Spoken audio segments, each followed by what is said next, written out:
fix it fast. If you're preheating your Ninja PossibleCooker empty, you need to know the 10-minute rule. Never heat an empty pot for more than 10 minutes. Doing so damages the nonstick coating permanently. Prolonged empty heating causes the coating to break down, leading to discoloration, flaking, and peeling. The only exception is first-time setup, when the manual recommends running it empty for 10 minutes to remove manufacturing residue. After that, never heat it empty. For sear mode, the manual recommends a 5-minute preheat before adding ingredients.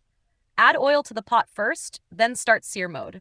The oil heats with the pot, keeping you well under the 10-minute limit. A magnetic kitchen timer sticks right on the cooker and gives you a loud alarm at 5 minutes, so you never forget to add food. Set it every time you start sear mode, and you'll never accidentally overheat an empty pot. I've linked one in the description. If you accidentally heated the pot empty, stop immediately. Press Start Stop. Let it cool and inspect for discoloration or coating damage. If damaged, contact Ninja Support for replacement options using the link in the description.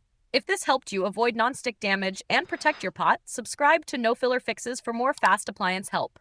And if you still need a magnetic kitchen timer, I've linked the one I use below. It sticks right on the cooker and prevents accidental empty heating with a loud 5-minute reminder. Thanks for watching, and now you can preheat safely without the coating damage.